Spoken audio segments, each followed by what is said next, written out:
Number 9. Calculate the value of x. Looking at this triangle, we remember that the angles of a triangle add up to 180 degrees. Except in this triangle, only 2 of them are shown, and we can't just say that those 2 angles add up to 180 degrees because we don't know what the third one is. But this is a special kind of triangle, and we can figure out what the third one is based on that kind. Notice that these 2 sides are congruent, which means this is an isosceles triangle. In an isosceles triangle, we have the base angle theorem, saying that the angles across from those congruent sides are themselves congruent, which means that this angle is congruent to this angle. And if this angle is 3x plus 2, this other angle will be 3x plus 2. Now that we've got all the angles filled in, we can go ahead and use the fact that the interior angles of a triangle add up to 180 degrees to solve this problem. We know that the 38 degree angle plus 3x plus 2 plus another 3x plus 2 will have to add up to and equal 180 degrees. We can combine our like terms. 3x and 3x makes 6x. 38 plus 2 is 40, plus another 2 is 42, equals 180.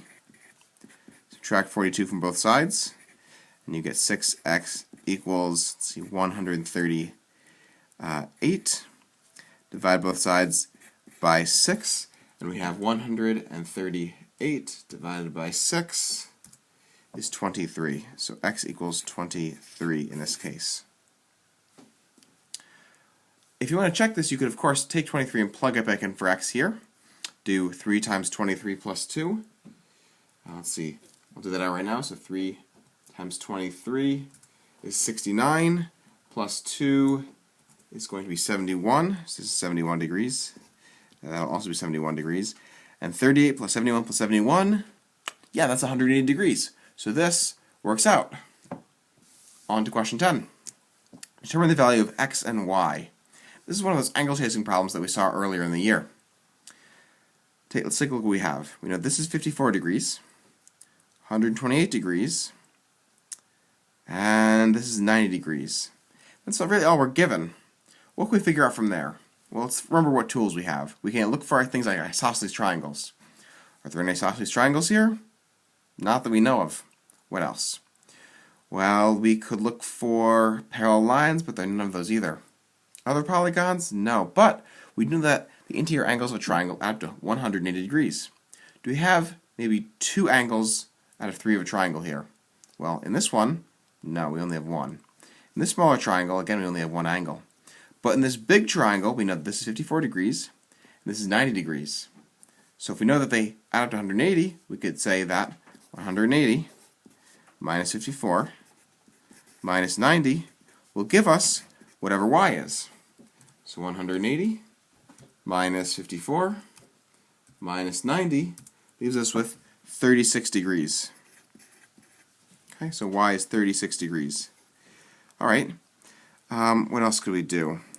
Well, I guess if this is 128, we could go ahead and label what this is, because they are supplementary. We could do 128, or 180, sorry, minus 128 to get what that angle is right there.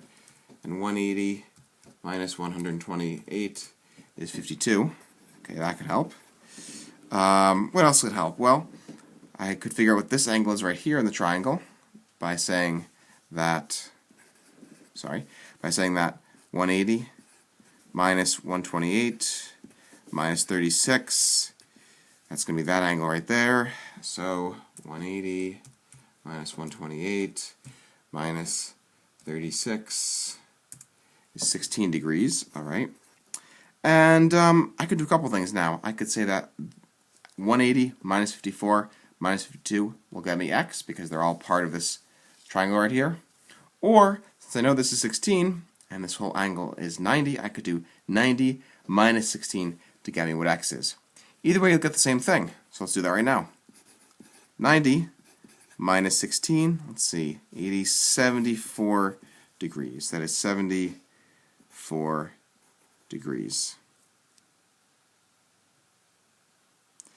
And let's double check to make sure that that makes sense. 74 plus 52 plus 54, add up to 180 degrees. That checks out. So this probably did a little longer than you could have. There's a shortcut to this that you could have done, but doing it out long ways like I did is fine too. Let's take a look at question 11. A parallelogram is a quadrilateral with parallel opposite sides. Okay, a rectangle is a special type of parallelogram that has 4 right angles. Use this information to determine if the following quadrilateral is a rectangle. That's right here.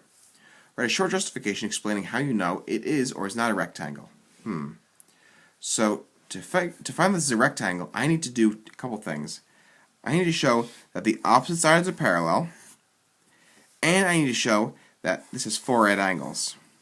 What can I use to figure out if this rectangle or this quadrilateral, because we don't know anything yet, how can I show that that has parallel sides and right angles?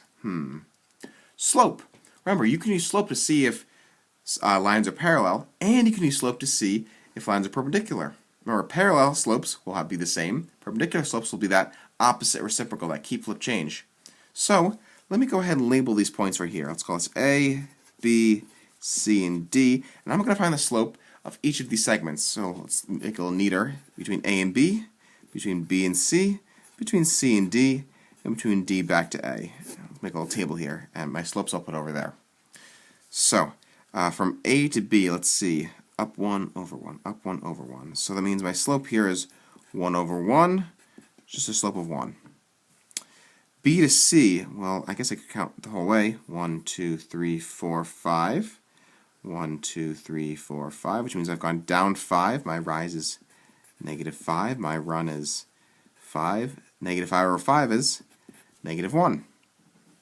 C to D, okay.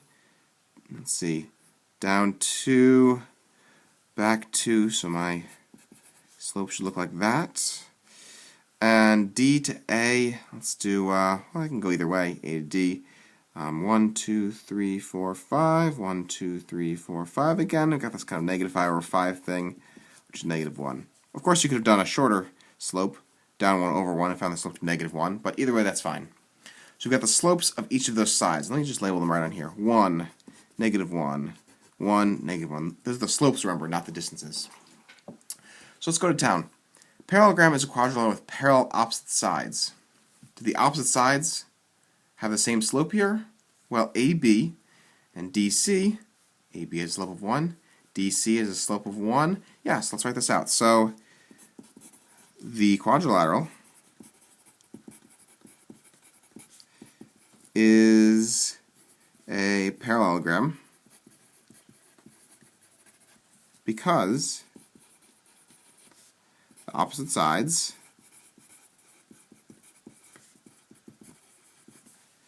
AB and DC both have a slope of 1, which means they are parallel. Same thing goes for the other sides, AD and BC. The sides AD and BC both have a slope of -1, which means they are also parallel. But remember, I wasn't just asking about a parallelogram. We have to show this is a rectangle. And a rectangle is a special type of parallelogram that has 4 right angles. So how do we check to make sure that there are right angles here? Well, right angles, remember, have to do with perpendicular lines, and a perpendicular slope is that key flip change. So look at AB and BC. Okay, let's look at the slopes there. 1 and -1. Are those opposite reciprocal or key flip change slopes? Well, they are, even though they might not look like it. Remember, 1, slope of 1 is the same as 1 over 1. And if I flip those numbers to get 1 over 1, okay, flip the numbers, and change the sign to make it negative, I get -1. Remember, keep, flip, change. So that means they are right angles, and this is a rectangle. Let's finish our explanation. Since the slopes of the adjacent lines, or adjacent sides, I should say, Remember, adjacent sides being the sides that meet up. Have opposite reciprocal or KFC slopes.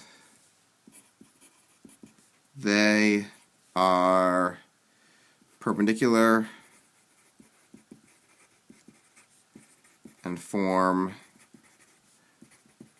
right angles. Therefore, ABCD is a rectangle. A long explanation there, but definitely worth it. That ends question 11 and page 3.